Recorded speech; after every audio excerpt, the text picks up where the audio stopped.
Okay, so anyhow, that's what I would suggest is grabbing an old hunk of aluminum, if you're doing aluminum, an old hunk of steel or an old head, and practice. Practice before you touch your piece. And like I say, you know, that's one of the best rules I can give you. And number two, hand sand it first, so you get a feel for everything.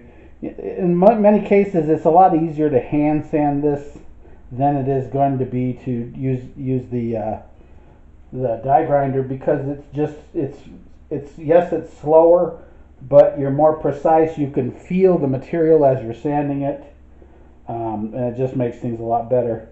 As you can tell, one of the things on this intake is, if you look at the ports, they've got little bumps, casting flash all over the edges. Now they took and machined this flat, which is all well and good, but if you're not going to do anything else to it, at least clean these edges. This will cause such a disruption in your fuel flow that it'll drive you crazy. Just smoothing these out right here, once again by hand. Start with 120. If that's not cutting it fast enough, go to 80. Don't go any farther than that, and then finish it off with 240 to make sure it's nice and smooth. But you definitely want to clean these. These are horrible when it comes to it. But that's kind of what you get when you get that fast casting method. You'll get imperfections, and it's not like you can't remove them, but just be careful. Same as if you're going to run nitrous or use your bosses at all, take it to a pro. Don't mess with it. Drilling into these suckers, you can cause real issues. Give it to somebody who knows. One of the reasons why is, if you look at the bosses, this one's short, this one's long, this one's long, this one's short. They should be at the same height all the way across. Another thing you'll see is inside the casting itself, there's some bosses in there. I don't know what they're for. It looks like maybe flat casting flash or something, but they're all the way up in this area of the port. That will seriously cause some disruption, so you want to get in there and try to clean that up too. But that's kind of the gist on how to do these intake manifolds and these parts. Same goes with the heads. The heads, you got to be real careful because they're the most expensive part. They're the $1,000 piece you just don't want to screw up. If you don't feel comfortable about doing it, take it to someone who can. But definitely at least clean this part. That's the most important thing. One of the other areas that you'll want to pay attention to is Speedmaster gives you a set of intake gaskets. I haven't really opened them up. Look how good they are in comparison to the other ones I've got. But you can lay them over and mark the opening and actually match this to this, and then you do the same with the head, and you match the head to this, and then that's what's called port matching. These are your water bosses. You don't have to worry about them. They are what they are. Restricting the flow of the water really isn't a thing because they're pressurized, so it's not an issue. But definitely this is one of the things you could move a little further on. But once again, be very, very careful on the material you take off. As they say in the industry, it's easy to take off material. It's hell to put it back when it's gone. So definitely you want to be real careful. Street, just clean them up. Remove any casting flash, remove the rough stuff, and that's good enough for the street.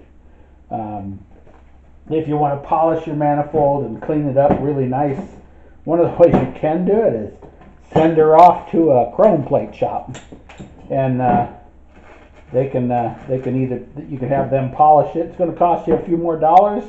If you're going to go through all that, you might as well just go buy the nice manifold already done. But yeah, if you have any questions, put it in the comments. I try to look at them. Send me an instant message through Facebook if you need to. Yeah, you can do this stuff. You just have to be patient, and you got to take your time. That's all for this segment. Any questions, like I say, send them on. I am not an expert at this. I learn everything by hands-on. So take my advice for what you will, because it is just advice, and that's it. Alrighty.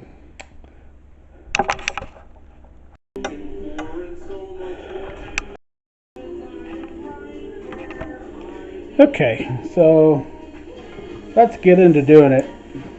Sorry about the noise. I'll try to remove it before I do everything, but here's cleaning up the edges of this.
Alright, I had to let the air compressor shut down.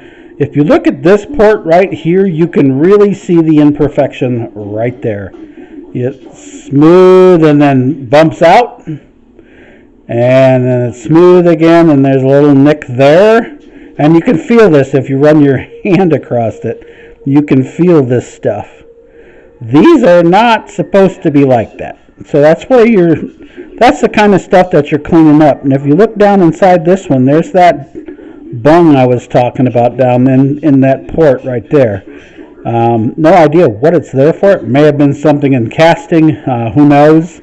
The bosses for the nitrous are right in this area, not down there. So kind of an interesting thing. And then over here in our water jacket, we can also see that it's pretty rough around the edges. You can go ahead and, like I said, and clean it up. It'll make it a little bit better for your water flow. But the one that really concerns me the most are the ones like this. This has got to go. It needs to be just like the rest of them. This one I've already ground out. As you see, it's good. And you can feel it smooth and ready to go. This particular one, there's a notch, a ridge right there that needs to be cleaned up. Down in here, there's a little bit of imperfection. You see how it's got that little mark in it there. That's a little bit of grinding will clear that up. But you basically want to clean these ports up. Even if you're not port matching, just make sure that there's nothing like that there. That'll cause so much turbulence that this one won't match the rest, and that's what it's really all about. That's the whole concept of port matching, is make sure everything is flowing exactly the same and that it's going to work right. I'm not going to put you through me grinding the rest of this intake manifold. I wanted to give you an idea of what it looked like. That's what it looks like when it's done. They're nice. They're the way they should be. Their shape is right, and they're not like that one anymore right there. One of the really important things I want to show you about the Speedmaster set is it has 23-degree heads. And they've moved the chambers around, or the runners around a little bit to accommodate that. So what they've done here is, if you look, these are offset just a tiny bit. This one comes down this way a little farther. Well, to this one you can really see it. The differences in the matching. So that's why it's really good to definitely port match these heads to your heads to make sure that they're hitting the numbers. Look at the little bit of the difference between here and here. I haven't mic'd it out or anything, but the difference between this one and this one is quite substantial. And this one is, they almost look like they're the same height. When this one should be down a little bit more, but it also depends on the head. I haven't pulled the heads out. I haven't matched them to the heads yet. But definitely something you really want to pay attention to, and open up the port so that it fits exactly the way it should against that head. This one I've run 240 through it already. As you can see, a lot of the imperfections are gone. You'll notice that there's still just a little bit here, but I don't want to get into it too much more. With the coarse grit, I want to go medium grit, and then you'll see that big old lump that was there, it's gone now.